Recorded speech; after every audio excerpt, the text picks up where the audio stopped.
he was playing with Bitcoin, and he put up about Dogecoin, and then a week later he bought $1.5 billion worth of Bitcoin just to have 10 Bitcoins. $1.5 billion. I don't know. It's not a lot of, but it's not a lot of Bitcoins. Physically, it's not a lot. Oh, yeah. Well, they're at what, $50,000 a piece today or some stupid number? If that's where they are, then $1 billion of them, would be a lot. Yeah. $1.5 billion worth of Bitcoins he bought at one chunk. They have that problem. There's a couple of guys who had, I think it was only $1.5 million or $2 million worth of Bitcoin in some sort of a special vault, on the web, maybe the dark web, and they lost their passwords. Yeah, some people used to keep them on removable hard drives, and then the hard drives went away. They went to a dump or something. That was back when Bitcoins were easy to be mined. Now it's pretty hard. You got to have some smart equipment. Sophisticated. Let's see if I can make sure all my cameras are working. Don't have a microphone, but we see you. Nod your head. You hear us. Ted, good one. Ted, are you there? Oh, it's connected. Says it's, it's trying to connect to audio now. Yeah. It's trying.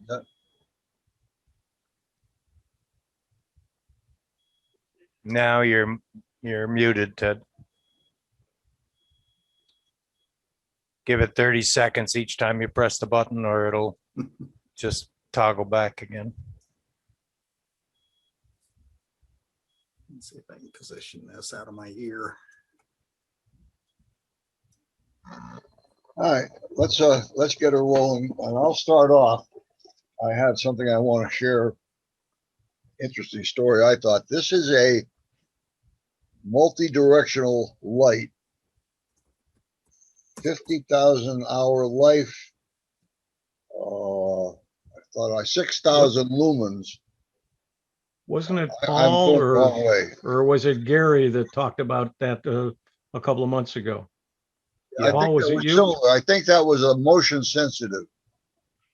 This one is not motion sensitive, and it was about $10 less. It was at Ollie's for $14.95, and they had mailed me a 15% off coupon, so it was 13 something.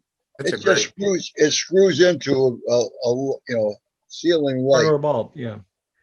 I took out one of these spiral LED, the old style lights that was working, put this in, and it didn't work. So I called, there's an 800 number. I called them, and they said, well, you better check your socket, because they have very few out of box failures. There wasn't any other magic, nothing else they could tell me to do to troubleshoot. So this requires an 8-foot ladder for me to get up onto, turn off the power to that room, get that socket down, a porcelain one with a metal built into it. It was 98 cents at Home Depot, but at least 4 hours of futzing around with it. Put it in, and you can adjust the wings, and it really is quite bright, and it's handy. And I don't mind having to turn on the light, turn on the light switch to get it. It doesn't have a remote control? No. Okay.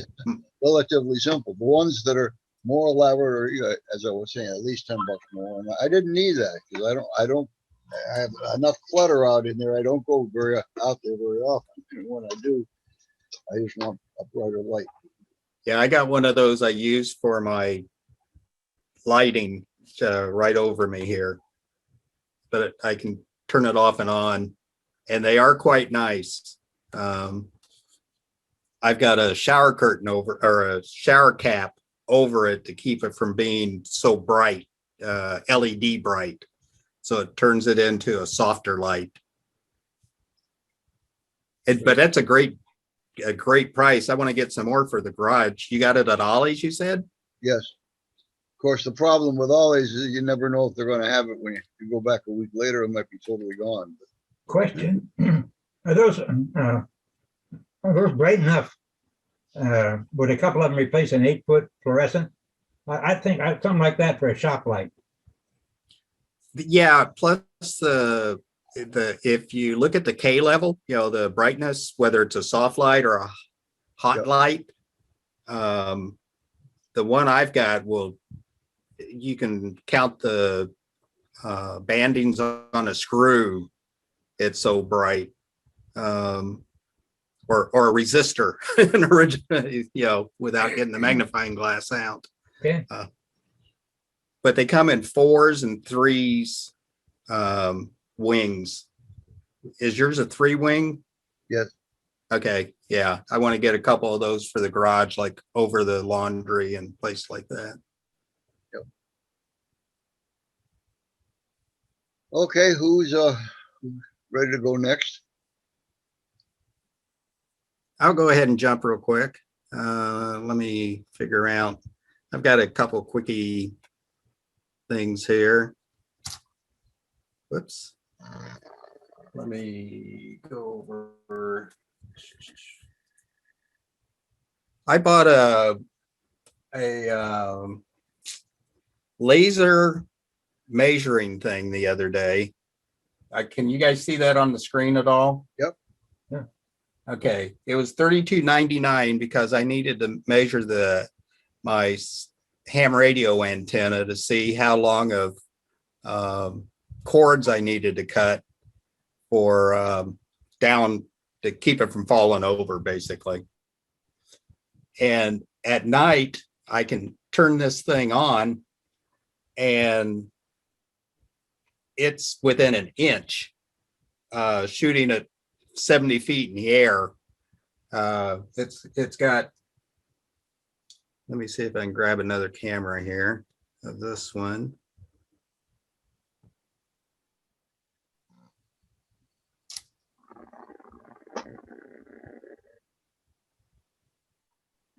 It's pretty durable. I borrowed a neighbor's and his was only like a 10-footer. This thing will do 329 feet. So at night, you can really see I don't know if you can see the red on the screen or not. Yep. Yeah. So but for $30 or $32.99, and this is the one I got. It's called D5. So that was a thing I had gotten recently. And then I had to get a new SSD card for my computer. I've got a Nook. Well, I only have one computer with one slot on a Nook. So how do you copy it? You have to buy a copy board, which is what this is. See if I can get it to focus there. That's my old SSD right there.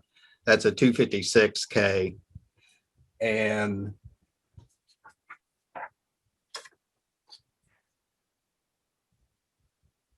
it was $23.99. And it's a M2.VME. The case that you see at the bottom there is actually all extruded aluminum, so it's a heat sink. And it comes with its cable, you know, it's a USB-C. So the transfer rate is actually quite high. And then I had to go on to my easy backup system and change the what's this when you Partitions, have partitions, thank you, to turn it into a gig, because it first just kept coming up as a 256 gig or megabyte, and then going in and moving those partitions, everything comes up as a gig now. So my Nook is out of the Stone Age and I can add stuff to it now. Hey, Robert, Yes. I wanted to comment on your laser distant thing a moment ago, but Go ahead. Zoom took over my screen, my computer, and I lost the whole picture for Zoom. It took me about a minute to figure out what they did and get it back. But anyway, I've got one of those things also for about the last 15, 20 years, and by Craftsman, you know. Uh-huh. And That's what my neighbor's got. Does yours do the hypotenuse? Probably, but I didn't need to do that. It does have all the calculations. You can go in and have it do all your sizes and everything that a builder would use automatically. Right. If you want to find how tall a wall is, you know, you aim it at an angle and it does the math and it shows you how tall the wall is. Yeah. And for $32, I'm sure the Craftsman, when you got 15 years ago, was probably a heck of a lot more than that. I got mine in a pawn shop. Even better. You know, when I worked for Lockheed, we traveled all around the US and I was in and out. We had a lot of free time and we did pawn shops all around the country. I brought back an enormous amount of tools, you know, when you could bring stuff back in airplanes. And that was one of the things I brought back. Yeah, yeah. There's what it, can you see my screen? Yep, I can see it. Oh, So Pythagorean. does- Okay, it does Pythagorean. Okay. Mhm. I got So it. it's for $32, and you know, this thing's like 75 feet in the air, and I needed to know how long a cord I needed to cut to guy wire the thing from 3 locations. So I just waited till it was dark, ran the laser beam point, my tie point, measured it down. And so then when I dropped it, I already had all my guy wires cut and tied them off, hooked them up to the poles and shot it back up. So this wind we've had this last month, my antennas haven't gone anywhere. So yay. I understand that. That's all pretty much I had. I'm glad to see everybody. I got my second shot, by the way. I've waiting for another 2 weeks to pass, so I get my antibodies. And anybody who wants to take a look at Elon Musk StarLink map systems, there's the website, satellitemap.space. So pull that up. You can watch after the Starlink satellites are launched, after maybe a month, like launch 19 hasn't shown up yet. That's the one that the booster fell in the water. But the satellites are okay. They haven't shown up on the map yet, but hopefully in a month or so they will. 17 is still in a train right there. But if I don't know, I'm sure all you guys are probably on fast internet within a area that has real internet.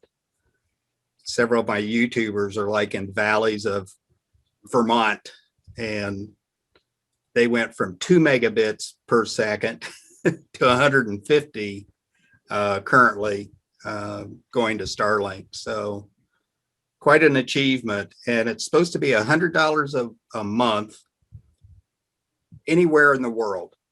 So if you're in Zimbabwe, you'll be paying $100 US dollars per month. So if you're in a village, they have to scrape together $100 and call Starlink and get hooked up.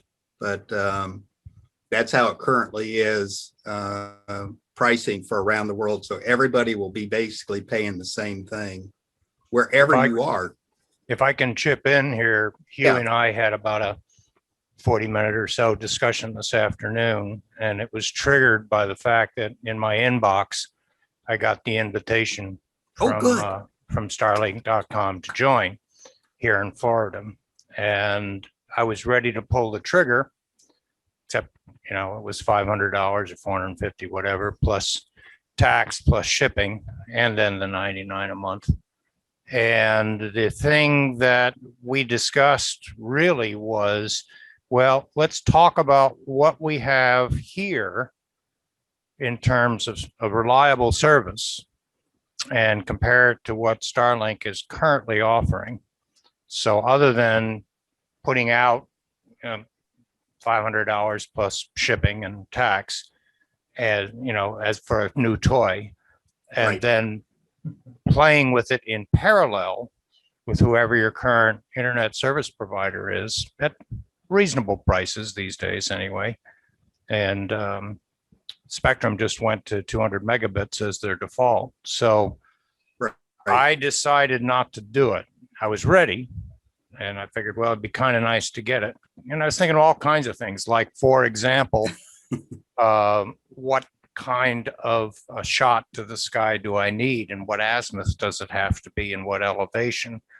And you can actually right now go online and get the app for the Apple or the Android phones and go out in your backyard with the app.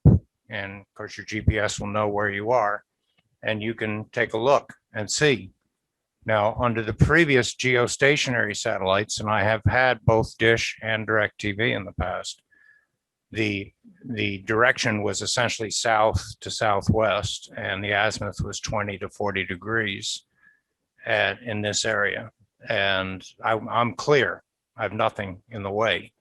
But on the north side of my house, my neighbor's house with a big oak tree is very close. So what I will, and I will have to see what the app shows me, because it's really not geostationary. It's, you know, it's up there picking whatever the pattern is as it flies over the house, and how many satellites are doing that, and is there a gap? So yeah, I mean, you can look at that right now in Florida. There's in our area, there's coverage by 2. So it looks like with that kind of an overlap, one going away, another one coming down, the third one coming up from South Florida, another one coming in from the west. It looks like, at least for the next half hour or so, I'd have pretty good coverage, assuming there's no trees in the way. Yeah, But- pretty much you want to go straight up from the roof of your house. Yeah, well, it's gonna tip in the direction it needs to tip in. It's motorized and it'll track it. Yeah, I was But- speaking to my investment guy up in Indiana, Bloomington, Indiana, which if you're in the city, you're great. As soon as you get out into Greene County where he lives, he's at 5 megabits per second. And they're in a kind of a valley, basically like the guy in Vermont. And he got what you got. And he couldn't wait to basically get off the phone and get his on order, because he won't get it till the end of the year probably. I'd like to play with it, but my wife being a realtor, when she needs to get on the internet, she needs to get on the internet. Our telephone is voice over IP, so that's on the internet, you know. And yes, I could switch to cellular during that period of time, and my cellular has a hotspot, and I could go to Wi-Fi and do stuff. But I'm limited to 1 gigabyte of data a month right now in my present plan. So Yeah, all of that, you know, being a techie and being a beta tester of many different devices, I was really tempted, but I chose no. You know, I'm just going to wait, especially yeah, and because Elon when he's got said the same thing. when he's got the for- coverage. You know, let's see what competition does to drive the prices down, if it does. Yeah, Elon said it's not for people in cities, basically. If you've got decent internet, fast, reliable, you don't want to, you know, go bomb their headquarters, you know, like the old Bright House. See, look what's changed on that map. The only thing Right. that's there is I think what's left covering the state of Florida is an uplink station. It's at Punta Gorda is where our uplink Right. is. So There- there's no, it's there's still no covering serv- green. there's no coverage right now in Central Florida. Yeah, there's one green that's just Oh, getting there ready is to there? cross out. Yeah, it's real faint. It's going Oh, okay. south, but there's a yellow Alright. coming in right behind it. So Florida is kind of on their path because of all their recovery vessels come out of here for SpaceX. Right. They definitely want the recovery vessels on the internet at the time that they do a launch. Yeah, so they're moving everything around. That's why you see so many yellows. They aren't really in position yet. And again, there's number 17, which has 60, which is going right across North Florida there, that whole yellow line. That's flight 17. That's 60 satellites that are still bunched together. And 19 just launched. That's another 60 that they need to spread around. Of course, they're spreading it around the world. But Elon even said it's not for people in cities.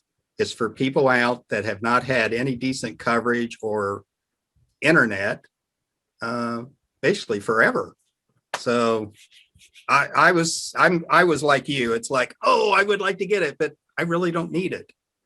Yeah, I got 400 megabytes per second at my house. I don't need it. But it'd be fun to play. I can tell Gary wants to tear apart a StarLink satellite dish, which people have on internet. So take a look I've seen first. that. Yeah.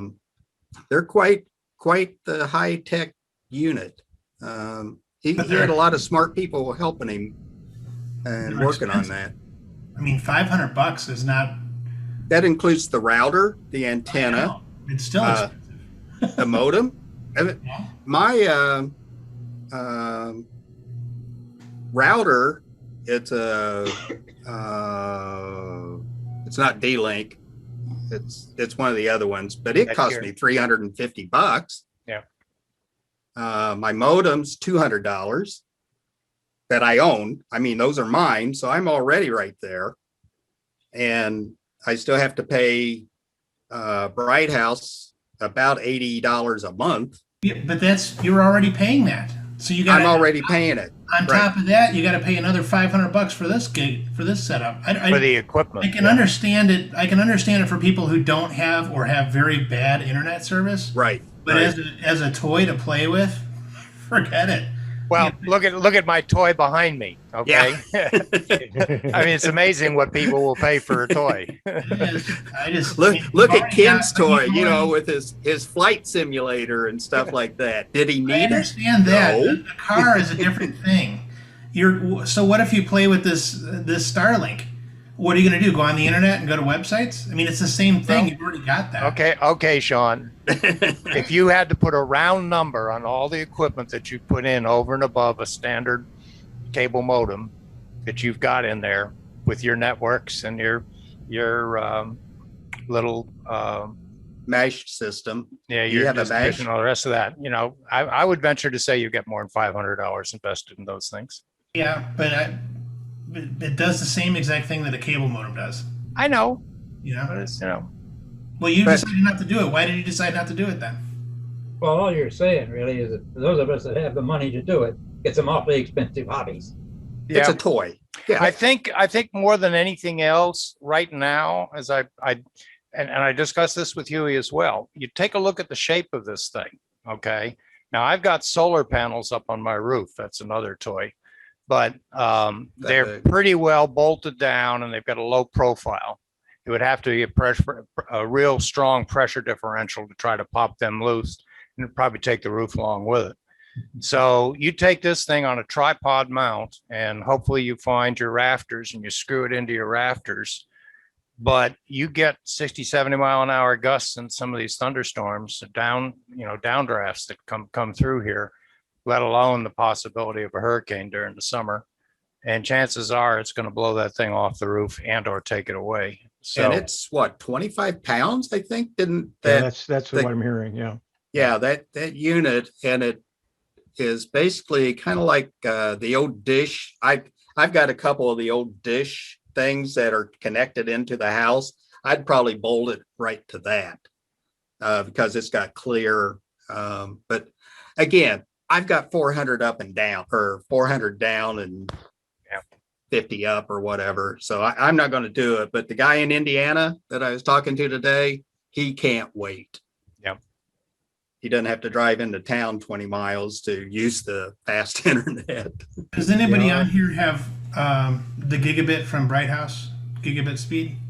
No, there's nothing I can ever even. AT&T just sent a letter to our homeowners association, which they duplicated and sent out to everybody saying they're going to start trenching for gigabit in here shortly. So we'll, Yeah, we'll have that. Frontier sent me an email saying, "Oh, our fiber optics is now Frontier Fiber Optics and not FiOS anymore." But they How didn't. much, They didn't though? tell us they're raising the rates yet, but they probably will, just for a new name. But I think the gigabits, aren't they about 119 a Yeah, month? I had a chance to get 150 up and down for $40, and then when the year was up, it went to 75, I think, and that's what I'm paying now, 75 for 150 up, 150 down. And I called and I said, if I want to go to a gigabit, what are we talking about? And it was close to $200 a month. Wow. It was either 150 plus some taxes, and they had 500, which is, they were running a special for the gigabit, and so the gigabit was cheaper than the 500 gigabytes. And I said, no, 75 is enough. I don't need. I'm fine with 150. I don't need any more than that. So if I could get it at the same price, I would jump on it. But to double it for speed, it wouldn't make much difference. No. I've got a client that just got the Bright House gigabit, and when the installer came, he plugged his computer into the device he had just hooked up, the modem router, whatever it is, and got $5.99 down. And the installer from Bright House or from Chart or Spectrum said, "Oh, that's good." No. And I thought, That's not good. hey, I'm paying for 1,000. I get 600. Don't they guarantee their speed? And apparently, if you're so far away from the node, the distance, that kind of factors in. With that being said, after we did a test when I went over there, and he was at up in the 900s. So that's much. Okay. Yeah, but I thought, well, that's what they're telling people? $699 or 700 that's normal. I would have a problem with that myself. Does Spectrum change due to load on their system? Yes, Oh, they do? Okay. Yeah. That's their wondered. design. It's all based on where the distribution box is in your neighborhood and then how many are using that signal. And where the hub is. Yes. Mhm. I went through that with them when I have trouble with speeds. Up to, I said, well, how would you like it if I said up to, I'm going to replace your brakes, up to 4 of them. But I only could get 3. The other thing with Frontier is if I went from the 150 to a gigabit, it meant that somebody had to come out and make the change, and I had to pay for that. Plus, it was a different box, and I was going to have to pay for that on top of it. Yeah. So not only was I'm going to double my monthly rate, but I was also going to have to put out a few $100s for equipment to make it happen as well. Hewie, we love you, but not that much. Yeah. No, I said right no. forward. Thank you. So I'm kind of watching and see if they ever have a sale, and I'm tempted to play games and go to Spectrum for a year and then come back and get their new rate. But there's no guarantee anymore that they're going to have those kind of things. So, And where I live, Seminole County, we've only got Spectrum, period. We have no other competition in the area.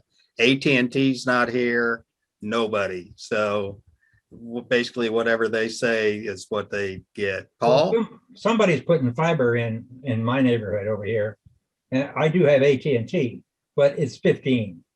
So, and I'm paying the same as you, $80 a month, and I get 400, which when I tested, it's closer to 500 than 400. Yeah, it varies. Yeah. In my area in Seminole County, they brought fiber optics in 4 or 5 years ago. And I switched over and I only got 100 on the internet speed, but I was just happy as a clam with the 2 set-top boxes, whole house. I had everything but HBO, Showtime, Stars, that kind of thing. And it was like $125 a month for everything. Well, over the past year or two, they've been raising things. They say, oh, the specials aren't there anymore. So I'm up to 2 something. And just last month, something flashed on the screen. And then I got a letter saying we have reluctantly decided to drop television service in your neighborhood. Who are you on? I'm sorry, I thought I said CenturyLink Oh, okay. fiber optics plan. So I can keep the modem and you know, the internet, but I'm not, they're going to send me boxes, you know, cardboard boxes to ship the set-top boxes back. I have no choice. Stan, do you have Bright House in your area? Because There's no they, White House. Spectrum, yes, Spectrum. Spectrum now. yeah, Spectrum. If you got Spectrum, you can get cable TV, fast, for like 200 or 400 internet, and it'll run you $80 a month or so. First year, yeah.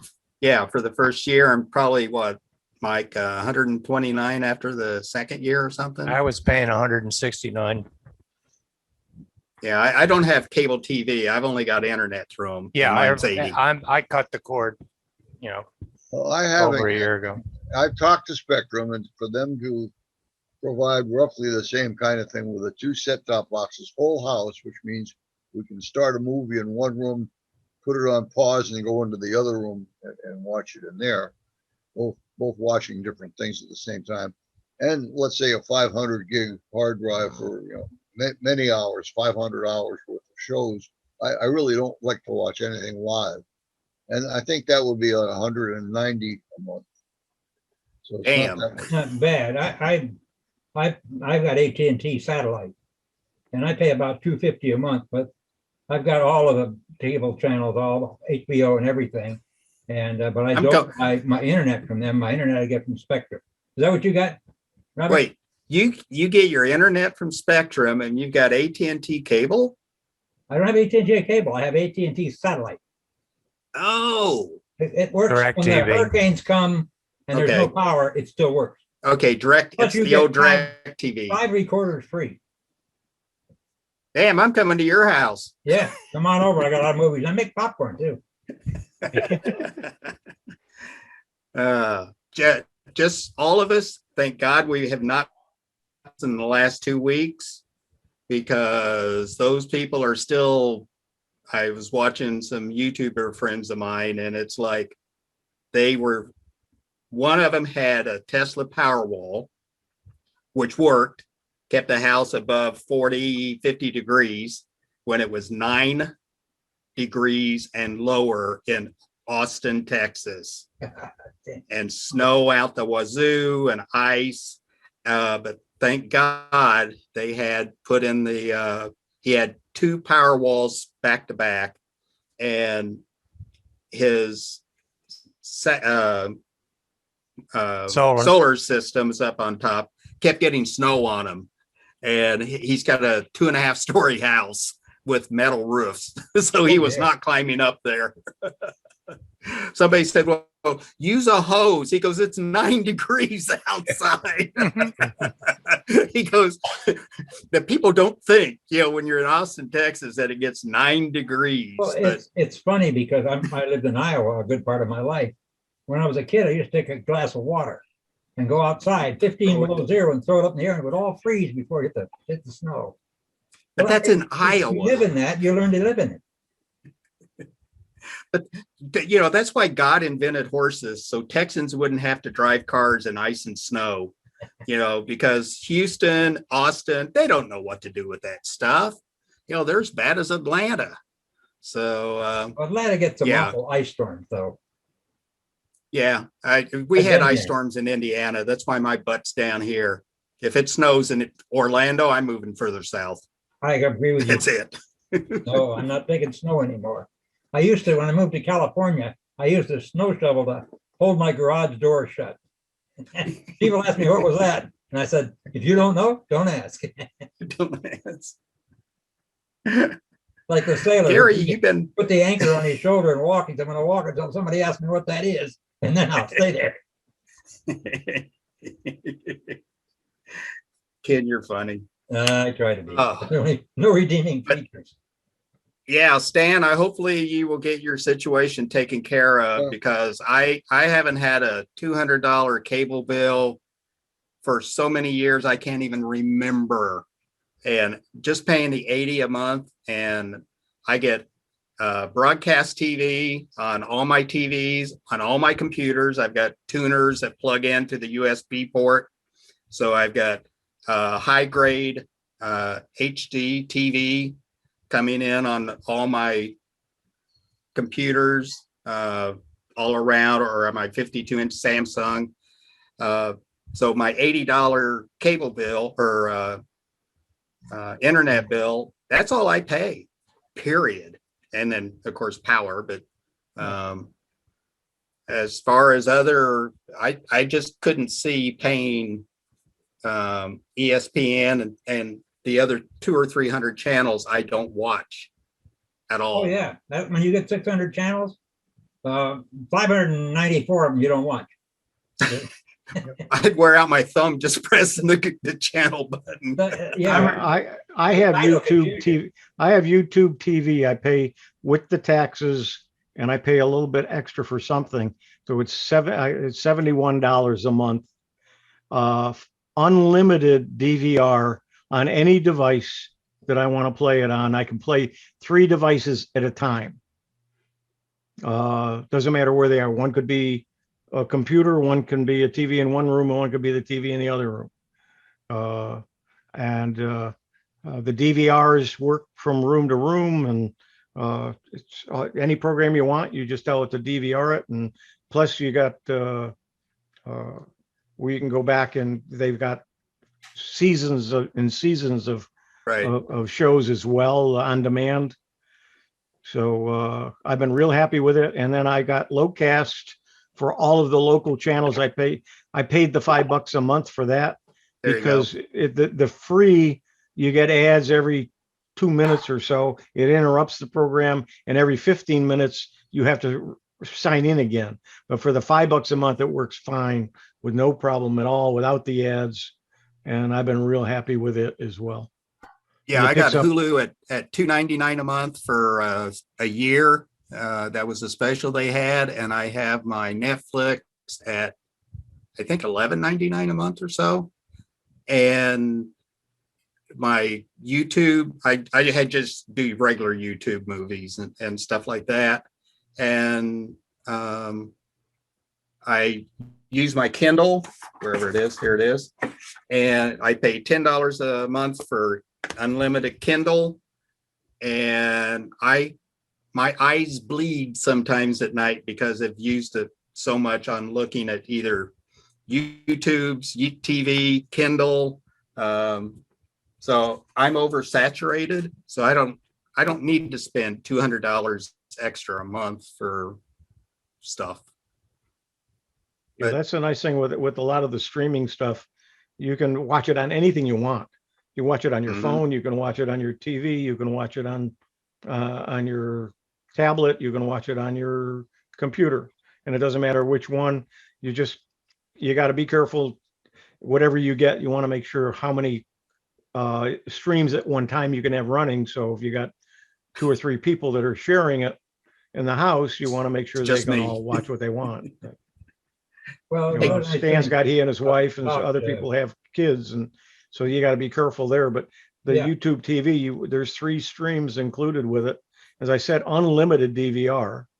It's all in the cloud, so you don't Mhm. even have to worry about having pieces of equipment all over the house.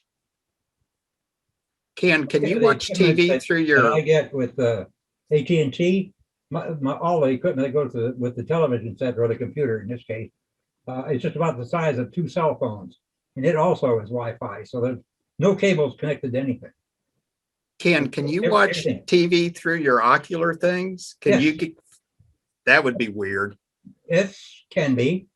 It can be, yeah. It's you get so you like it that, but like you say, your eyeballs begin to bleed after a while looking at that stuff. So it's I tend to just use it for the airplane stuff. And Have they updated any more on your flight simulator? Oh, now they've redone the United States in a different system. Well, they use satellite pictures. Well, satellites are flat, but with another system they use, they can actually get height also by taking 2 pictures, one from one side, one on top, and they can get the sides of things now. So they put all the buildings the right size, and the buildings in a lot of them are the same building that you fly over in the city. And now they did that to the whole United States. Now they just finished doing it to England, and they're starting on the rest of Europe and Africa. So it just continues. Wow. It's just amazing that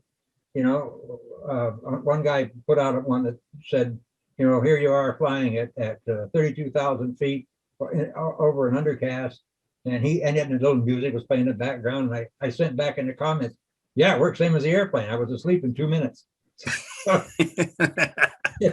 It's really something. You could, if you want to, you can go back and sit in the back in the airplane too. Oh, that's weird. Yeah. I remembered when you said about the pictures. Yesterday, I saw one of those. It's either Apple Maps or Google Map cars, with the tall thing on top with all the cameras. Take the pictures. Yeah, and I wish I'd been out cutting my grass, so I could have seen myself cutting the grass. But I was inside, and I just happened to look out the window and saw him zip through the neighborhood. Yeah, they move at a good speed. It's amazing how much they've covered of the world. My goodness. Yeah. You can go to Singapore and you go down the slums. Oh boy. It's really, yeah. I thought, well, they won't have that, but they did.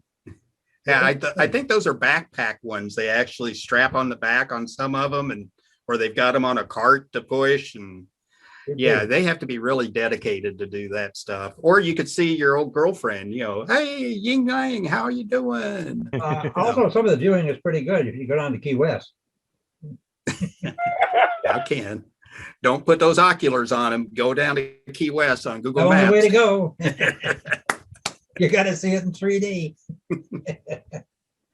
Virtual reality. My wife says, okay, as long as it's virtual. She may cut your cord. At my age, everything's virtual. See, honey, there really are mountains in Florida. Yeah, that's right. You just got to know where to look. Sorry, I couldn't get the mute button. Hey, dog. Get out of there. Now you're going back there. Get out. Okay, who's up next? I bought a picture frame for Pat. I promised it to her for Christmas, and she got it last week. Let me put it up. That's it. Why is it like that? There's what looks like that. There. That's it. It's pretty neat. It's bigger than the other one that we had. This is a 12.5 inch, and it's a touch screen, and they've done a good job with it. The odd thing is, if you want to load it from a computer, you have to have, it has to be a cell phone. So if I actually wanted to load the thing from my computer up here, I'd have to drop all the pictures into my cell phone, and then they have an app that you can directly load, and you can give that to anybody. My daughters and son can put pictures on there from using the internet. So it's pretty nice from that standpoint. It's like I say, it just does whatever you want it to, and holds a picture for however long you want. Plays movies, and it plays only plays MP4s, and it plays music only MP3s. But with all the converter software, it's pretty easy. It also, if you wanted to, you can look down in the lower left-hand part there. I don't know if you can see it or not. It dates when it was put in, not when you took the picture. And I haven't looked yet, but may be able to take the ID on the picture, which I told you about Epic stuff on the picture, and actually put the date of the picture on there. I don't know, but it does a good job, and it has volume control, the whole thing. But it's all Wi-Fi, and you don't have to touch it. But if you want to, you can. In order to load it with using hardware, you have to put it on one of the little bitty cards, plug that in, and it'll read that. So I got to dump it all from the computer in there. It doesn't take very long. I took about maybe 250 pictures and dumped in there pretty quick. And How many gigs on board? what's that? How big's the memory? I can't read the.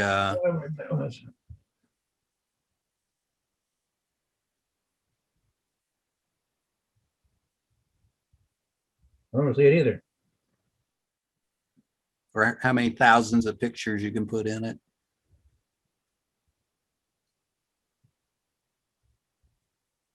You can use a maximum of a 32 gig SD card for SD, yeah, that's what it does importing. say, right. I got to that. It doesn't say how many. It's Oh, got a built-in 16 built-in gig. 16 gigabyte, and you can Okay. add 32 more by using an SD card. So the total is 48. That's quite a bit, actually. It's nice. It's a good deal. I like the thing. My wife's pleased with it. It was a little bit bigger. She wasn't too pleased with the fact that it was bigger than the other one. But when you start running it, the bigger picture is really nice. And you can see it. Our family room is pretty big, and you can actually see it from across the room. You don't have to sit, next to it. So it's pretty nice. Any picture that you add, they say you can, there's a Wi-Fi and app transfer. And they say it's you have the ability to take anything out that somebody puts in. So if somebody can't, put in naked pictures of your wife, you don't have any, or something like that. So it's just a nice item, and that wasn't expensive. I don't remember what it was. Oh, I'm sorry, I locked the dog in. Wait a minute. Does 169. Is that what it was? 170 bucks. Yeah. Mhm. After mom and dad passed, I took all their wedding pictures, military pictures and such, and put them on one of those and had it at the funeral home so people could see their when they were 20s and 30s and things like that. It was quite well received because people hadn't seen them or any pictures from that era. They only knew them as older and such. And I've still got it running now. That's nice. Yeah, that was one of them that actually mom had, and I added to it for them, and because they passed in 2009, 65 days apart. So Wow. small town, everybody knew them, blah, blah, blah. But that was a nice thing to use. And I've got 3 or 4 other ones of the kids and such here in my house running. They're nice. That's a good price on that, because usually they used to be a lot more. Yeah, For I think I smaller spent units. about that much on a much smaller frame several years ago, which didn't have anywhere near the capabilities of this one. So I'm pleased with it. My wife's pleased with it. Like I said, it was a little bigger than she wanted, but once it's up, you do appreciate the size. That's pretty much it. That's my gizmo. I got one of those dash cams that Sean said, one of those Vavas. I haven't put it in yet. I've been too busy with other things, wasting my time. I haven't wasted any time doing something real. But at my, since I retired, I don't do anything real. I just waste time.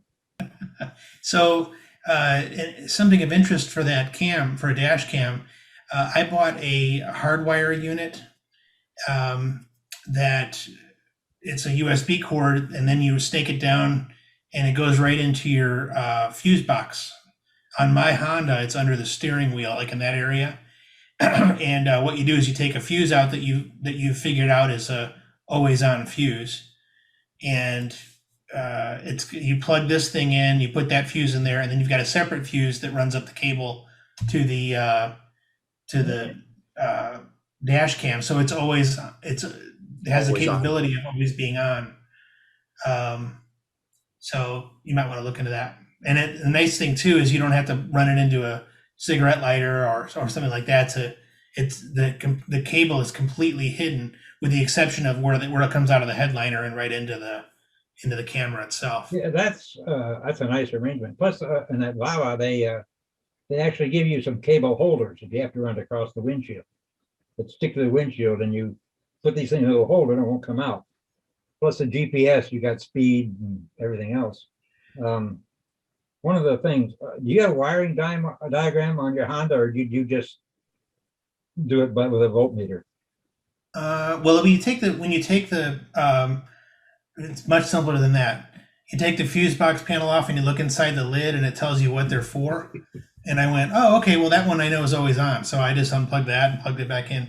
Also, with relation to the headliner, you can actually, at least on mine, you can actually tuck the cable in there, and you never think about it again. I think probably that's true. That's where I have it, is on my Honda. Mine's big guy. But one of the things I want to do, since I carry a scooter in my system all the time in the thing, I can't carry the battery because I can't charge it. And I have an inverter in there. What I like to do, because all the little cigarette lighter power sockets turn off when you turn the car off. Right. And I want one to stay, and the one in the back to stay on, so I can keep charging the battery all the time. Because the inverter that I have it's got a battery minder, so it shuts off if the battery in the car gets too low. So it's one I bought years ago, because the computer I had for laptop wasn't a laptop. It was actually a full-size computer stuck in a small box with blowers on it and everything else. Yeah, that unit that I mentioned about for the dash cam, that has the technology built in where if the car battery gets to a certain point, it'll turn off. By the way, my Honda is a year and a half old and the battery died. So it was replaced by Honda under warranty. And by going to the forums, I'm a regular visitor of the Honda CRV forums, and it's a known issue that it's not something that Honda will actively fix other than replacing the battery, but it's known that they have either a bad supplier or they cheap out on the battery. And so the other day I got in the car, it was a week ago today. I got into the car and hit the button and it wouldn't start. All the digital dash went all kind of crazy, and I recognized it as being the battery going was the issue. So I was able to charge it up, and I took it over to Honda. They took care of me, but I was pretty. You buy a new car, it shouldn't be doing that in just a year and a half. Especially a Honda. Right. Well, any new car. Well, Honda reliability or quality of Hondas has gone down. Back in the 90s, they were the car. They were right up there with Toyota, and unfortunately, they're not anymore. And I knew that when I bought this car. So, but it's still a good car. I would put it up against any American car nowadays, but I'm not trying to incite anything. I've got a 2010 Honda Pilot, just turned 182,000 miles and still going just like a top. That's crazy. So it's all-wheel drive. It's the six banger on the thing. So I love it. Yeah, we love ours. That'll be my last car. Yeah, our Honda Element was almost 300,000 when I sold it. Oh my God. Yeah. I'll tell you about batteries on my Subaru. On my Subaru, we bought in 2015. A 3-year guarantee, and somewhere within that 3 years, they replaced the battery, which I said, you replace, because it just went in for routine service under the warranty. And I said, the battery. I said, car's only say 2 years old, whatever it was. Well, yeah, the battery didn't meet the requirements of the check. When we checked your battery, they probably put a load test on it or something. Yeah. And they put a new battery in it, but we weren't having any problem. Now, that was a Subaru battery, said Subaru on it, and was real interesting. I just put a battery in the Corvette a couple of weeks ago. I think I might have been talking about it. I'm not sure. I couldn't remember why I went to Costco. I think it might have been another Zoom session, but I went to Costco to get a battery, and it was an interstate battery, and it was only, I think it was a 5-year battery. It was 3 years old. And I saw it dying the last few months. It just, I could see it just wasn't starting right. And then I let it just sit there for a couple of weeks and it wouldn't start at all. And I charged it up and then it would be okay. But maybe driving it every day, I wouldn't have noticed it, but it shouldn't have been that bad. So I grabbed the battery, went down there. I said to the guy, he says, yeah, we got the battery. I said, well, what do I owe you for the prorate? He says, no, you're in warranty, nothing. So I walked out of there with a brand new battery. And I said, well, and a brand new warranty starting from that day, which I thought was amazing, because normally the guarantee is from the original date of purchase. Right. But It is with the Hondas, and I'm a big fan of Costco and the batteries. My Element, I had the battery in that replaced 2 or 3 times, and I paid for one battery. And you get down, if it's under 3 years, they'll replace it, and then they give you your money back. It was like it was ridiculous, and Costco is just amazing. So that you've said that. So is your Corvette something that it sits idle for a long period of time and doesn't only during this COVID now. I mean, I was driving it like every, I'm not doing 12,000 miles anymore because I'm not going to work on a regular basis. So I had been driving it about 6,000 a year, maybe. Yeah. I mean, I was driving it to my Corvette meetings. I was driving it to events.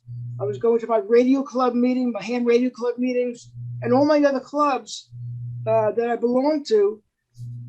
I took that car out during the week, and it was always going somewhere. But during the COVID thing, it has been sitting because I haven't been going to anything in the evenings. Nobody has, right? And I use my Jeep Cherokee, to run for food, and that's what I primarily, use it for. Was just go to the store type car. I'm getting 3 weeks to the gallon. Huh? I'm getting 3 weeks to the gallon. Guys, I am on 3/4 of a tank in my Kia plug-in hybrid, and it's about a year since I filled the tank. So that brings me to a question. Do you put something in the tank? Yes, I put stable in it. Okay. That's funny. And do you put ethanol free fuel in there as well? And I put ethanol free fuel in. Yes, both. Good. Yeah, I was thinking about it the other day because, the engine's got to run a little bit. So whenever I go out anywhere, I just recharge it if it's a sunny day. And what I've been doing lately is, let's say I have a 10-mile drive to do, and it's 10 miles out and 10 miles back. On my return, I can press a button and force it into hybrid mode so the engine runs. So at least I'm running the engine, I'm circulating it. But I've just gotten a notice for my annual oil change. And if I had to actually figure how long has the engine actually run, if I'm lucky, it's 1,000 miles. It's probably less than that, probably 500-600 miles in a year. So I'm not gonna change the oil. It's synthetic. So with regards to these cars that are sitting idle, is anybody using a battery like a trickle charger or battery maintainer? I am. I've got it on my Classic, my 64 Thunderbird Classic, and I start it every month basically, just to keep the oil flicked up onto the thing and let it run for 20 minutes. But I The keep key, the key is the difference between what's called a charger or a trickle charger and what's called a battery maintainer. Different Right. circuitry. yeah. And the design of the battery maintainer is a circuit which periodically will reverse polarity in order to knock the sulfur off the plates. That's what this one does. It costs about $60. Yeah. Yeah. So interestingly, they don't make batteries, I guess, like they used to. I had a Mazda Miata back in '91 and didn't have to replace the battery until '98. And it was the difference in this battery was it was a dry cell battery, I guess they call it.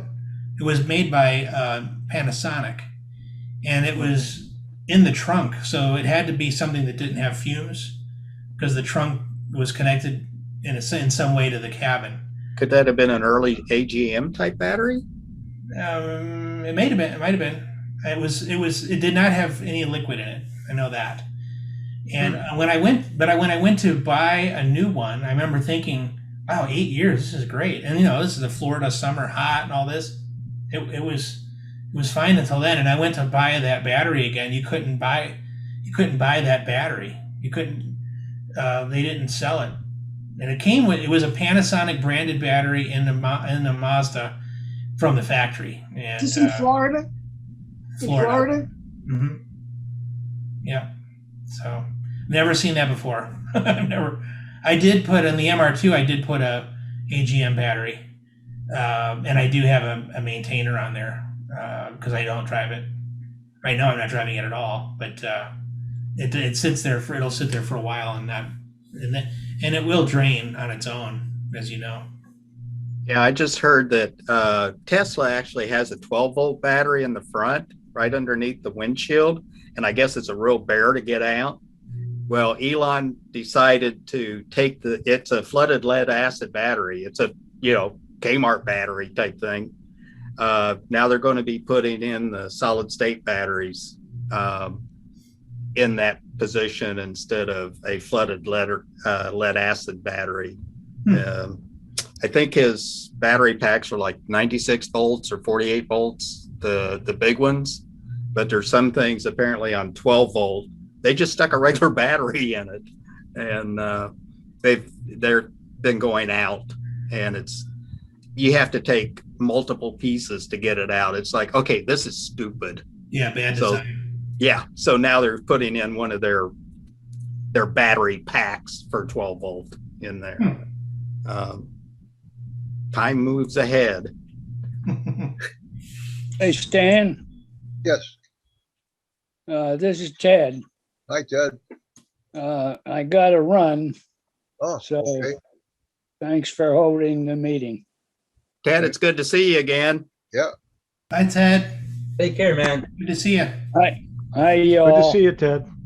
Stay safe. Get your vaccine shot, Ted. I got both of them. Yeah, me too. Good. I just want to tell you, Sean, that I was periodically charging the Corvette battery. It just wasn't sitting there forever. I did charge it, once, twice a month. It's where'd you go? You moved. There you are. So, I wasn't just having the battery, Mike uses the battery Maintainer. trickle charger, whatever he uses, but I just charge it up once a month or twice a month, and I was starting the car every once in a while, and I did run it a little bit, but not like I was. But I don't know if the batteries are as good today as they have been in the past decades. So I don't know. But anyway, since I'm talking, How do I get out of this thing? What's that? How do I get out of this thing? You got you trapped. Should be a there should be a button that says leave. You have to tap the screen if you're on your iPad so the button shows. I'm on the iPad. Tap the screen and find a button that says leave.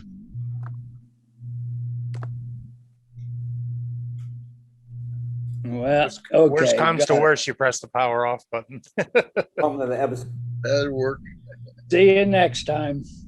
Take care. Good So, seeing you. so anyway, today, I wasn't really prepared for the meeting.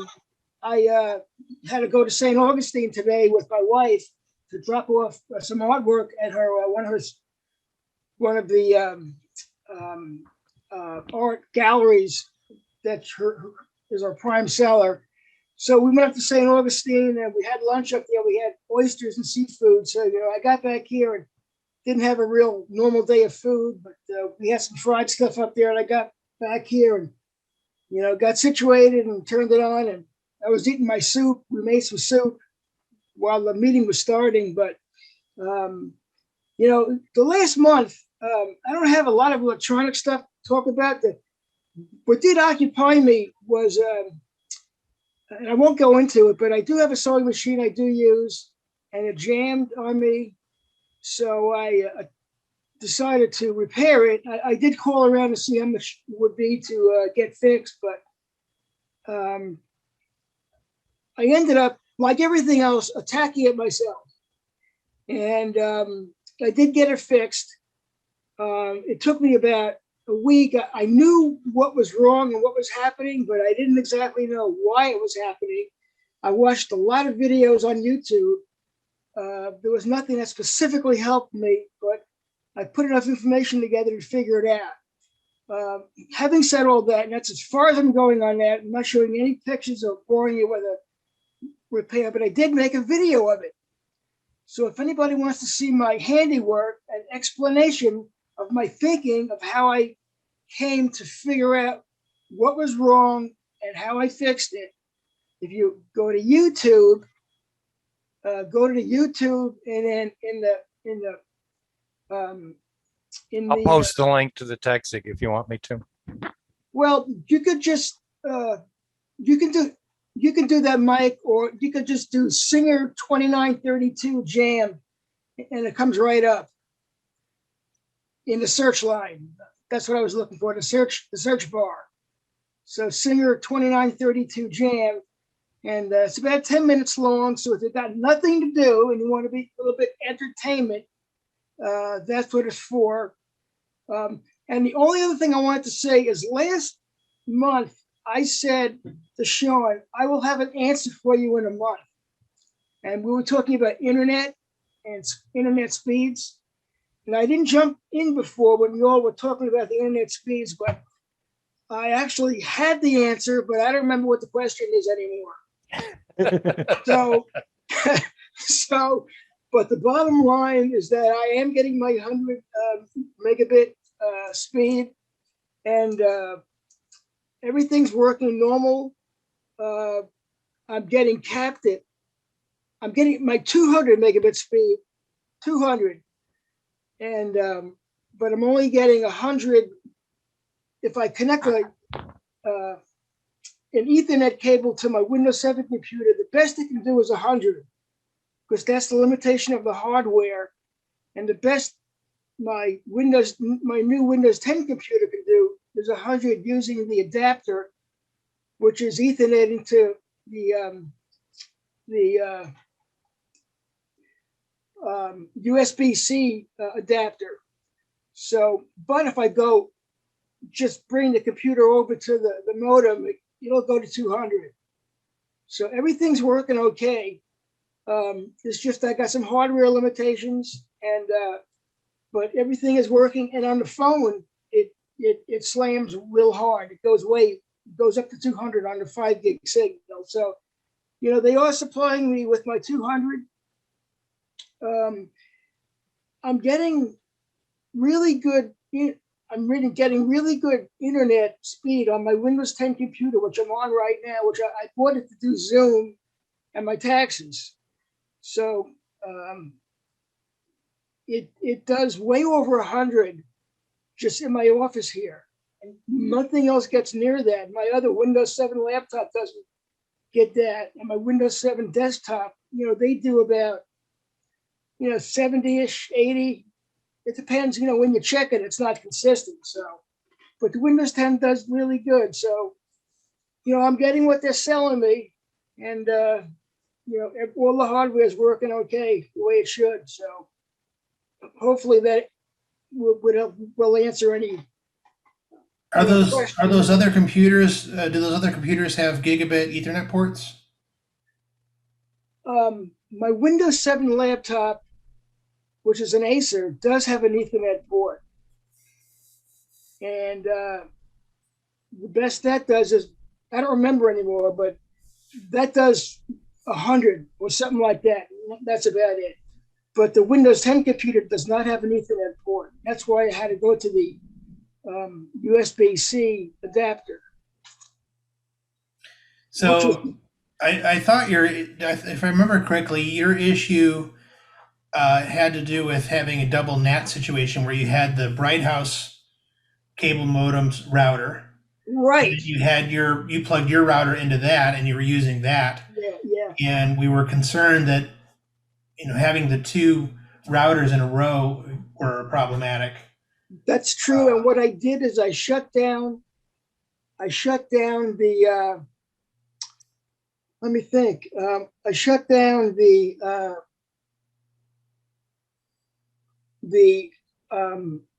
my router. I shut it down. I powered it down and disconnected the Ethernet from the Spectrum router. And I have to think back just a month ago now. Right. So I disconnected that and did all the same tests, and there was no change. Everything worked the same. And, I could get the 200 megabit speed if I went, up to the router. And there was no even though they're sitting side by side, it didn't make any difference whether I was using the Ethernet cable or using the Ethernet signal, the Ethernet cable or the modem. Wi-Fi signal. Wi-Fi is, yeah. Okay, but that was on the Windows 10 machine, right? Well, it didn't matter what I checked. Nothing changed by disconnecting the other router. Everything worked the same. Okay. So everything's good. It's not hurting me having two routers side by side. That's all I got. Okay, can I go? Yes. Please do. Okay, I'm going to share my screen. Okay. I don't know if I've done this before or not, but I wanted to bring this up, and let's go to.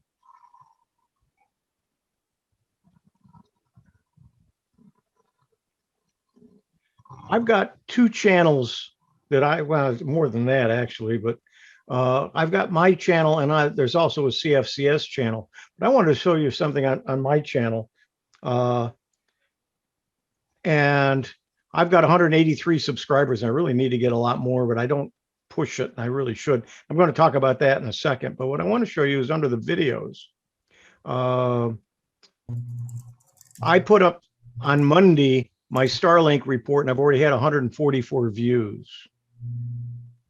On Monday, I also, last Thursday, I did a Chromebook, some different models of Chromebooks, reviews of them. I've had 77 views. I did about a 5 minute, just about 5 minutes on creating a Windows USB recovery drive. A week ago, 500 views. But what I wanted to show you is, let's see if I can find it here. Oh, come on.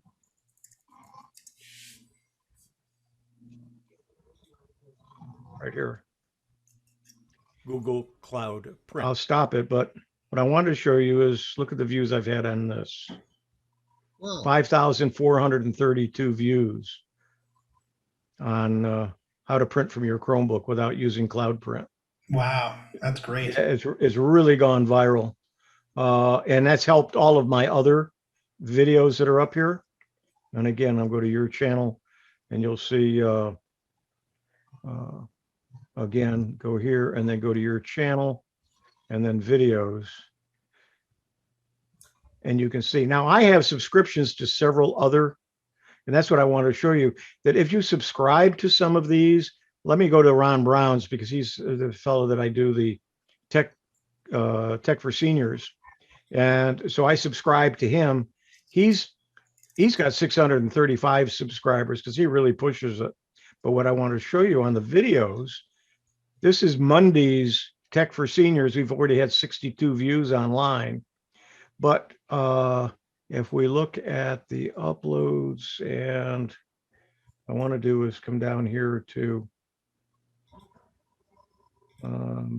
episode 9, episode 6, episode 1, we've had over 1,100 views already in our Tech for Senior. So we're getting, we have a license for 100 people, and 10 minutes before we started the meeting, we were full. And so we're doing the overflow to YouTube, and we're streaming on YouTube, and we were up to 35 people on YouTube besides the 100 on Zoom. But if you subscribe to various channels, what you will see, you can also click the little bell. When you click the little bell, when you subscribe to it, that means it'll send you a notification whenever anybody uploads to that channel. So if it's something you're interested in, not only should you subscribe to it, but you should also click the little bell and get notifications. So here's one that's make use of uploaded. They uploaded something 3 hours ago. Another one uploaded 10 hours ago. Ron put the Monday's Tech for SIG a day ago, and you'll see that different ones as they get loaded, I get a notification about them. So it's a great way to follow topics that you're interested on YouTube. But I also want to show you, I can switch the accounts, and let's go to the Central Florida Computer Society channel. And now I'll go and say your channel. And Sunday's meeting from a week ago, we've already had 9 views online. 20, some of these, we don't get a lot of views, but we do. Here's the main meeting when we had data analyzers. We've had 42 views. We had 29 at the main meeting that Judy Tallur spoke at. So we are getting some, but going back, and I should have showed this when I was there. Let's go ahead and switch back to mine. 1 month I screwed up and I put the Windows SIG on my channel instead of on the CFCS channel. And your channel and videos. And it's right here. A month ago, last month in January, I've had 252 views of it. So by just having it on a different channel, because I'm getting a lot of people going to my channel and then looking at other things that are there, they are watching that as well. And then one other account that I was going to show you is the Sarasota Technology Group, STUG, that I belong to, and their channel. We have some classes that are members only, but they have been recording them and putting them up. 26 views from 2 days ago on iPhones and iPads, and he's getting about 40 people in those meetings. And yet some of the meetings, we're getting 25, 30, 40 people. And yet some of them are in the 16, 15. But the nice thing about YouTube is you can tell how many people have watched the video. They may not watch all of it. They may only watch a few minutes of it. So there's a couple of things to remember here. Make sure that when you go to it, when you look at something that you like, go ahead and subscribe to their channel and also hit the bell so you can get notices when there are updates. Also on YouTube, there's a lot of full-length movies and music on there that's all free, that if you have a smart TV, go to the YouTube channel and sign in and go, just, you don't have to sign in, open it up and do some searches, and you can watch all of these things. If you got a 65-inch screen, you can watch all of these things on your 65-inch TV if you've got a smart TV or a Roku or a Fire Stick and so on. So Hey, Hewie. YouTube, yes. So it's worth noting, make sure if somebody wants to subscribe, they have to have an account. They have to log in to YouTube with their account. which Yeah. is a Gmail account. Yeah. which I think is a great idea. Because I've already watched your video from the one on the StarLink. Because I subscribe and I have the button and I get notified as soon as you post that. So I enjoy those, especially the StarLink you. ones. I enjoy those. So thanks for doing that. Any other comments? Not just mine. I'm not touting mine, but just YouTube has just got so much. If you're interested in anything, you were talking about cars. Many years ago, I owned a TR3, a Triumph TR3, and then I sold it, and I wanted it back, so I bought it back from the guy who sold it to. Then I was moving to Florida, so I sold it again. When I got down to Florida, I wanted another one. So I bought one down here, and I said, and that was like 57 or 59 Triumph TR3. I said, and I was doing some research because I did a presentation on how to get better searches and so on, and how to find things, and included doing some searches on YouTube. I said, oh, there can't be much on Triumph TR3s. I did a search, and it was almost 2,000 videos on Triumph's TR3s. How to repair them. Yeah, how to repair them. Yeah, oh yeah, and there was a lot of repair that had to be done on those things. But I mean, any topic that you even think about, oh, they can't have a video on it. There's going to be thousands of them. Some of them no good, and some of them are pretty good, and some of them are exceptionally good. If you have a fork, sorry, go ahead, There are Paul. videos on everything. Yes. Oh, absolutely. If you have a 4K TV and you're just looking for videos to demonstrate the capability, or travel logs, or just want to unwind, they're now, I mean, on a high definition TV set, YouTube videos a lot of them are in 4K. So I visited the Matterhorn the other night, going up there, Cog Railway. I don't have a 4K TV. Mine's 1080. It's still going strong after 15 years. But on that high definition TV, watching a video going up to the Matterhorn, it was so realistic. And it's just amazing the quality that people are posting these days. And these are amateurs that are posting these things. Oh yeah. So it's just amazing. The entertainment is there, the entertainment factor. Not research is great, but the entertainment factor on YouTube is wonderful. And there's music and old TV programs, and how they get away with that, because if you do a video at a wedding of the couple, the happily married couple dancing their first dance together, and you put it up on YouTube, you're going to get flagged because the music is copyrighted material, and you'll get a flag on it. I've got a friend who dropped cable for TV, and he's a MASH fan. And he said, his wife agreed. She was the financial advisor. He said, yeah, we need to save the money. We'll go ahead and we'll start streaming. So he called me all upset. He said, Mike, you've destroyed my life. I can't watch MASH anymore. I said, do you have YouTube? Yeah, I got YouTube. On the TV? Yeah, I've got a Roku. Okay, just type in MASH. They're there. And just All of about them. every episode of MASH is on YouTube. So I read an article the other day that police that don't want people to record them and put it up onto YouTube are now playing from a loudspeaker copyrighted music. So people who recorded with their phones, they have to turn the sound off before they put it to YouTube, or they get the strike against them. What a brilliant idea. It's like, okay, so the next time you go someplace and the cops are playing copyrighted music, look around, there must be something going on. Well, let me have it and I'll replace the soundtrack. There you go. You can do Well, anything. that's my bit for today. Terrific. Thank you. All right, who's next? I can go next. Okay. Do you? Can I share the screen? Sure. Let me. I'll do it. I'll do it, Stan. Okay. You have to permit it. I have to say, Sean, that is a gorgeous house behind you.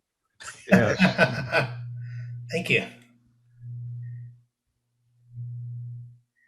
All right. By the way, music on YouTube. If you like Dixieland, I recommend a group called Tuba Skinny. They are really good, and there's video on there from I don't know 6-7 years ago yet. There's a lot of it. Okay, so can you see my screen? Yes. Does it look like you're not seeing me? You're seeing the The The object. light, LED light. okay. Okay, so this is a LED light that I bought. I wanted a light at the bottom of my stairs that came on when I opened the door, and it stayed on for just a minute or two and then turned off. And I wanted it to be something that was not smart. It just did it. Just worked. I did at one time have a motion sensor that was connected to the network, and it wasn't functioning as I desired. Wasn't as reliable. So I bought this. I think it was like $35. It's a soft, warm color. And it says that it uses a radar to sense motion, and it works great. So I got that recently. I'm very happy with it. In fact, I'm happy enough that I bought another one for a kitchen one. Is it battery or plug-in? It replaces a light in the ceiling. Okay. So it's a plug-in. You wire it in. Very easy to wire in. It's nice looking too. Yeah, it looks kind of Spacey. has kind of a what do you call it? 50s or Jetson. 30s look. Art Either Deco. that or Jetsons. Yeah, right. Art Deco. Okay, so I have the house that I live in is built in 1924, but the garage was built in 2004, and before I bought the house. And they were smart enough to have completely wired the apartment. It's got an apartment above it, and they wired the apartment for Ethernet with Cat 5e Ethernet throughout, to the point where there's 16 drops. It's just a little 500 or 600 square foot apartment, but there's 16 drops in there. Damn. Or 16. There was 16. It wasn't actually finished. In that they didn't have the plugs. It was behind just a blank plate. So I went in and well, first of all, I taught myself how to terminate Ethernet cable.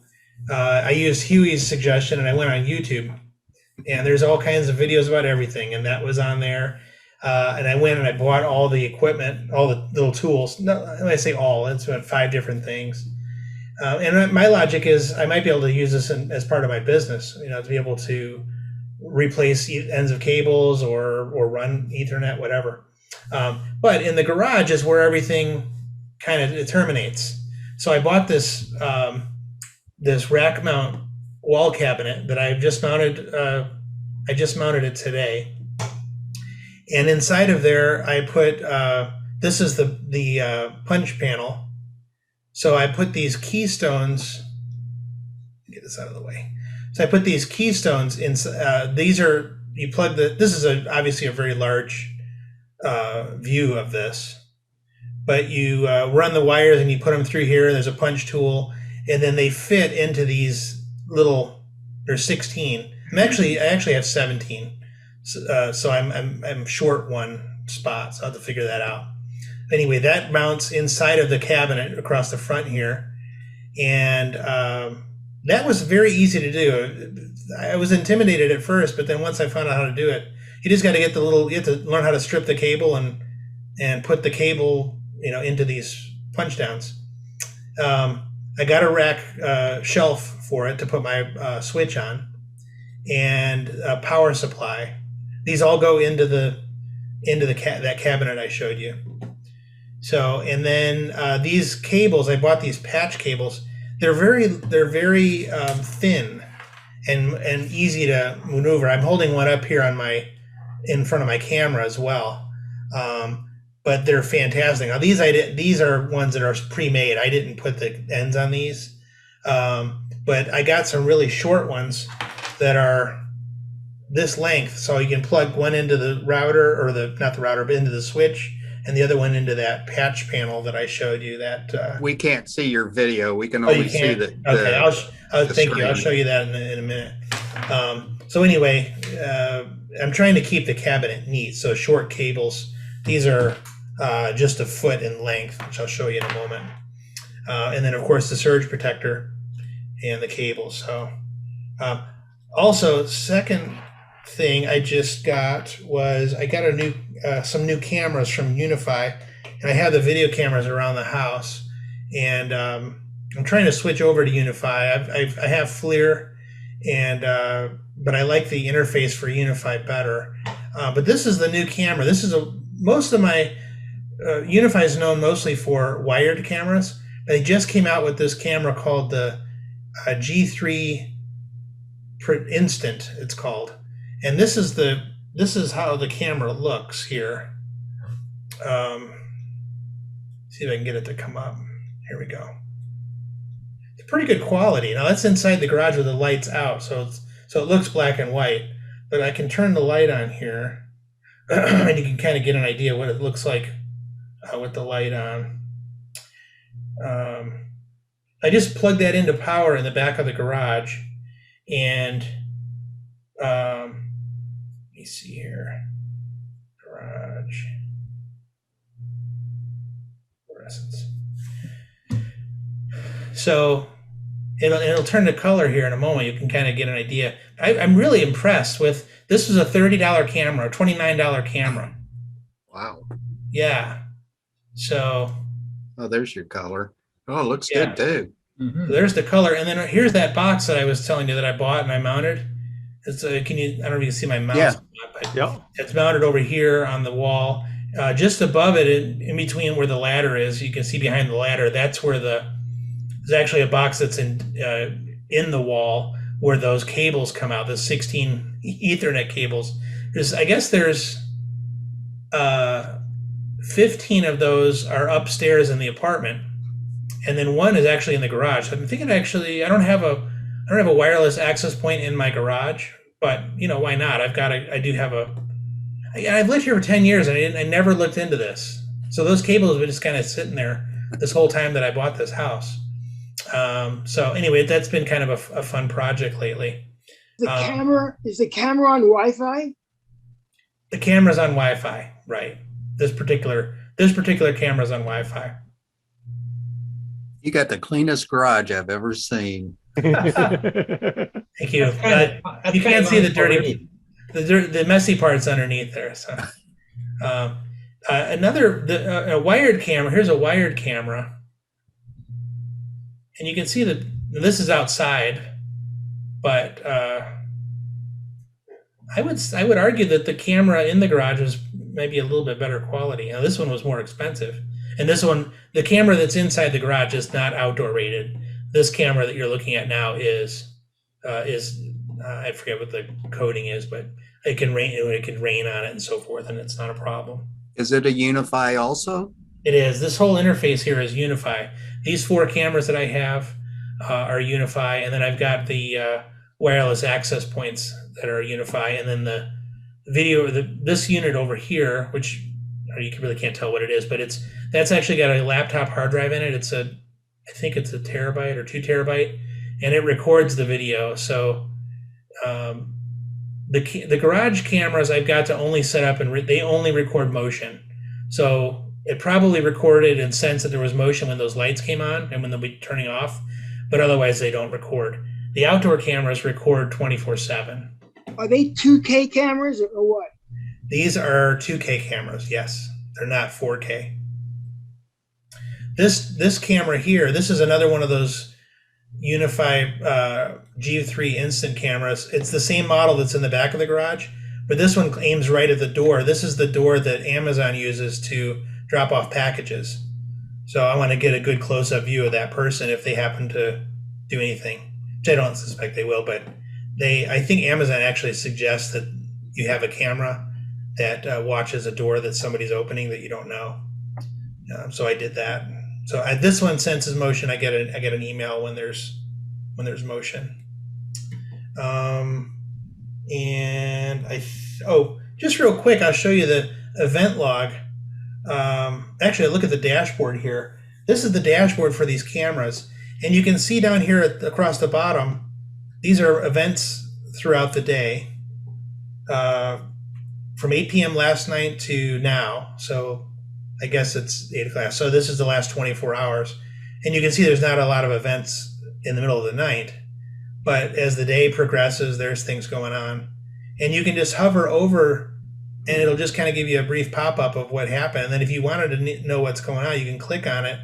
It actually shows you the video and the time. It tells you the time that it happened. So.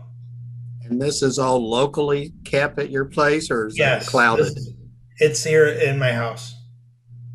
And this is playing right now off of that little device that I showed you. And there's So- no monthly fee or anything for this No, system? that's one of the great things about Unify is you buy it and then that's it. And they provide the updates. So It's gorgeous. so that camera, that's during the day, that camera actually looks pretty good. Can you put the video on a USB stick if you wanted to save a piece of video? Oh yeah. Actually, if I wanted to download that particular video, I see up here in the right corner, there's a little download button. I click on that and now it's downloading. And it just downloaded. And I'll open it with QuickTime Player. And see a QuickTime Player. There it is in QuickTime. This is the video I just downloaded. It also records sound. I don't know if you can hear that. So we were talking. Where are we going? Anyway, it records sound. You can disable that if you want. That's an option. They gave you the option of turning that off. I guess because some places You can't have it. you wouldn't want it to record sound. Some places you can't legally record sound, but on my property, I can record sound. You don't get any right to privacy. Do they have speakers on them? Public. It does not have a speaker. It's only sound that it records. It only has the microphone. Okay. Yeah. Can't scream So- at somebody. But I love the interface for Unify blows away the FLIR. I like the cameras for FLIR. I like the notifications, but trying to get the content off of that DVR, their software is not very good. So doing it, I have to relearn it every time. With this, it's very simple. I just click a button, boom, it downloads. And the iPhone app and I'm sure the app for the Android is very similar. Where you're in it, you can click download, it puts it right in your photo album.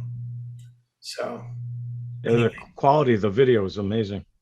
yeah, it really is. And that is not a high-end camera. That particular camera that's 130, which isn't cheap, but for something that's going to be outside and last for years, 130 isn't too bad.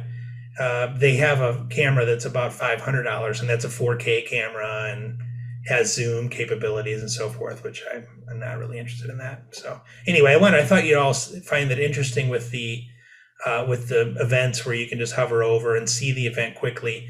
As you can see, this is the event. This is where I was working in the garage installing that box.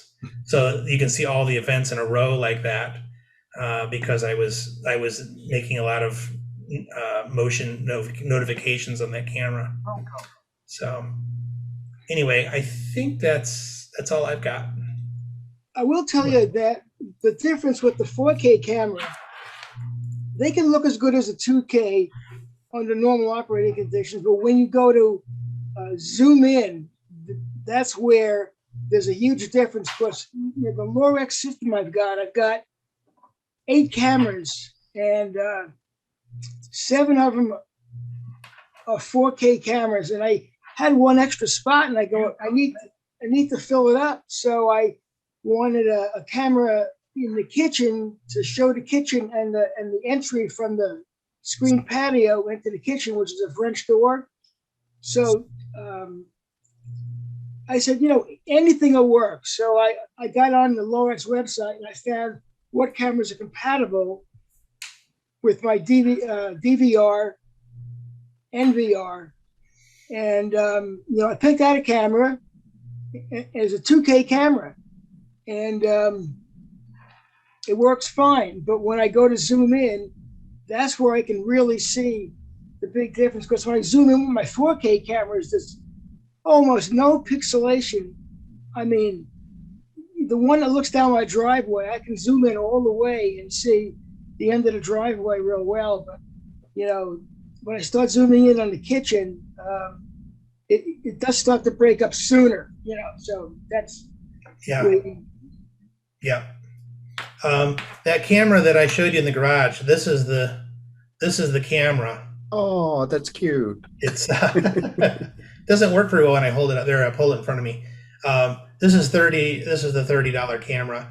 Power goes in the bottom, comes out the back here, and then it goes into USB port, so you can plug it into. I had a right above my garage door opener. There was a spare place to plug in, so that's where that's plugged in. It looks like Eva from Wall-E. Yo, It does a little bit, yeah. And then I was trying to hold up this. This is the Ethernet cable I was talking about. How see how thin that is? It's super thin, and it's a cat. This particular one's a Cat 6. I wouldn't try to put a new end on this, but they work great and very pliable and easy to move. And because some Ethernet cables are really stiff, that's why I got these thin ones. I heard about these again on YouTube. So that's it for me. Yeah, I will tell you that I recently lost something, and I saved all the video from a couple days, and I struggled with downloading the video onto USB sticks. And there were two main file formats. One was I'm really thinking back here a couple of months. One was a DAV, and one was something else. And I can't remember right now, and I can't look at it right now because I'm on this computer. But right, the ones with the DAV downloaded a player with it, and I mean, I screwed with this thing for days and days to try to see what would work, and I ended up doing all the downloading into my Windows 10 computer because none of it would work. The ones that didn't have the player, I could not get the player on the Windows 7 computer at all. And even with a player that Mike Ungerman had me download, it wouldn't work with that either. So I just switched over to the Windows 10, and then it downloaded a bunch of files. So let's say I said, download, from 1 o'clock in the afternoon until 1:30. And it would download all these single files, and then I can just click on them and they just play. And you can click a button that will allow the system to leap from the end of one to the beginning of the other. And it just looks like a continuous play. And but it's got a search bar that you can grab, and you can move it forwards and backwards, and it, like real fast, and it works really well. And unfortunately, that doesn't have the zoom capability, but the other one with the player has the capability, but it works like pure shit. I mean, it is just horrible. And, you have to load the things into the player, and it's got 4 screens or 8 screens. You can select how many screens you want to see in the viewing area, but I can never get more than one to play at a time. And then it also locked up all the time.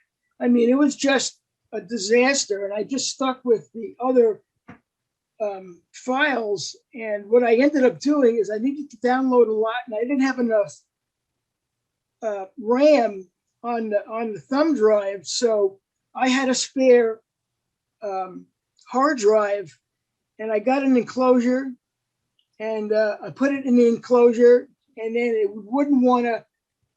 it didn't want to record onto it because it had the wrong file format. So Mike helped me out here. I redid the drive. Reformatted it to the correct. Reformatted the whole drive into the right. Did you ever find your keys? No.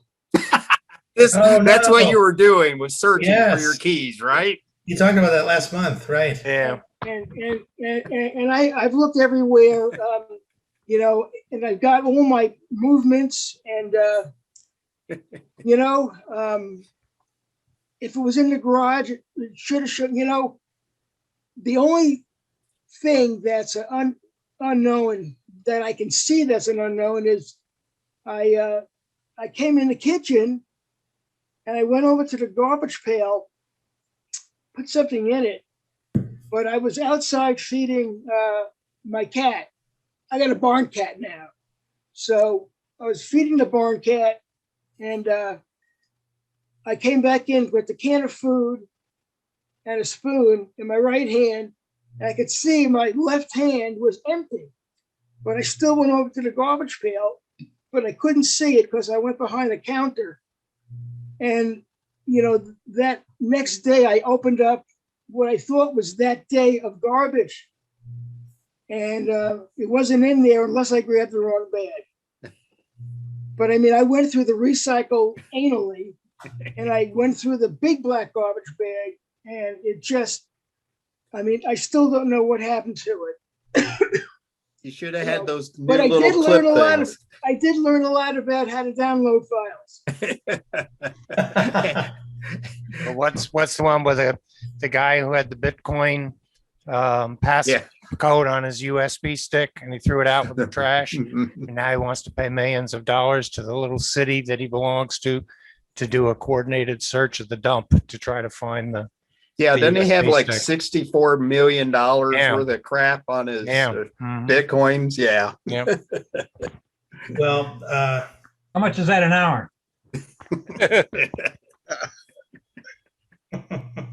I have spare time. Ken. A Cubby? Are you a Yeah, I'm a Cubs Cubs fan? fan. Oh my Yeah. God. Very innocuous. We don't insult anybody because we never win anything. They did once. Yes. Oh, it took 19 over 100 years though. What, 1939 or something? No, last time they played was 1912 and they lost. Oh, was that the Black Sox? No, it was a Chicago team though. That was the White Sox on the other side. Those South Side guys. I'm a North Sider. Okay, I'm from Indianapolis originally, so okay, we'll let you slide. Yeah. Used to go down to the stadium here and watch the farm teams, the Cubbies, you know, play. They're at Yeah. Tinkerfield. Yes, a long time ago. Long time ago. Get your Cubby nuts, Yeah. the peanuts. Well, I remember the first time I went to Wrigley Field. I think I was about 9. My dad took me. I couldn't believe anything was that big. I gotta run. See y'all later. Thank you. Oh, Nice. take care, Rod. Yeah, good seeing you. Glad you made it. Stay safe. Join Gary, your- how about you? You got anything we'd be interested in hearing? What you? Nothing? Wow. Okay, well, I guess if everybody's had their say, then we'll call it a night. Don't forget to save the recording. There's a couple of things on the chat that you probably want Yes. to archive too. Yeah, Thank Paul, you. I pulled up your YouTube video. I've got it up next to play here on my system. I'm surprised nobody commented on that thing that Sean put out about that gent talking about what they could start their own country with the satellites. If you followed that all the way, that he came out. Sean put it out. What was the guy's name, Sean? I don't remember his name. what was it about? He was talking about the satellites that Elon Musk was putting Oh, out right. Yes. and where that could lead to their own countries at some time. But Yeah. it was hyperbole, but the guy had some good thoughts. He did. I thought it was interesting. And one thing that I'm not crazy about Starlink is apparently you don't get a public IP address. It's an internal Starlink address, so it's a NATed system. And I host my own mail server, so I wouldn't be able to do that without some real work. Yeah, apparently there's going to be a lot of changes once it goes full operational, because right now they've kind of kept it streamlined, and a lot of people in the forum really wanted to do this, and this. And basically they're saying, hang on after we get it all operational and blah, blah, blah. So well, they say the price will come down too. So, which would be great. I'd really like to see them give the current internet service providers a real run for their money. Yeah, I think Elon would too. Yeah. He really hates them. Yeah, good. What's the like? Did anybody watch guys. Did anybody watch the Mars? Yes. Yes. We talked, was that- Perseverance. Yay. And the videos are up with showing the lander hanging below the balloon and Yeah. and hitting the ground. Yeah. So on Monday they did a release. They did a press conference. Anybody watch that? Yes. Yes. I didn't see the press conference. So they downloaded 30 gigabytes of data from Mars. There's 4,000 pictures. You can go to the Mars, NASA Mars thing. Uh-huh. Now, a lot of them are red looking because they're raw data, but you can click through them and you can see the parachute, the it's not video. Everything is a still picture, but they're taken so close that it looks like a video type thing. There are videos up. Yeah, they've got that slow link, but it's amazing. They're doing like 6 gigabytes per second from Mars to Earth, so it takes a while to get a Not gigabytes per second. no 6K per second, maybe. One of them, a dial-up modem was faster. Our old 24 baud modems coming from some of the satellites that are around Mars. There's like 4 or 5 of them right now. Yeah. Calling back to Earth, it's slower than a dial-up modem used to be. They obviously didn't use those because to get 6 gigabytes between Friday and Monday, that's still pretty good. Yeah, That's not dial-up speed. No, Mars orbiter is pretty fast. How many channels they were using either? That's Right. true. When you and I download a movie, we're using 30 channels. Yeah, apparently all this, the other like Mars orbiter, Merlin, or there's like 4 or 5 satellites. They're all on the same frequency. So when Perseverance calls to put data to them to send to Earth, everybody, all the other things that are on Mars has to wait. So they have to schedule it. I watched Scott Manley, I believe it was, on YouTube, telling about all the different satellites around Mars currently. But they all work on the same frequency. So our old, what was the lander before Perseverance? Not Discovery. One of the rovers. Yeah. But they all are on the same frequency and all the satellites can receive it. So whichever satellite's the best location takes the data and then shoves it to Earth, but some of them are really old. Let's see if I can find Scott's. Amazing that it's ancient history. Yeah. I'm going to run, guys. Great meeting, Stan. Thank you. Take care, Mike. Enjoyed it. Good night, gents. Good night. See you all. Good night. Stay Everybody safe. be See you next safe. time. Okay. Adios. Adios. Where you from, amigo? I'm from You're warm being side of taped. Tex- Don't forget. I'm Be from the warm- careful. I'm from the warm side of Texas. There you go. Take care, everybody. Yep. We'll see you next month. Hewie, I'll Robert, see we'll you next Monday. Yep. Stan, Yes. come up to our Tech for Senior meeting on Monday at noon. I've been attending those. I've had the camera off, but I've been lurking and listening. Yep. All right. Okay. You're Yep. one of the 100 that make it, huh? Yeah, Okay. I think I was 99 last week. All right. Paul, good luck trying to find them keys. Yeah, well, Mike just gave me the name of a guy who, some kind of magicianal guy who helped his wife out, who can take a car and where somebody did something like I did, or a dealership. He works for dealerships, and can get you a remote for it.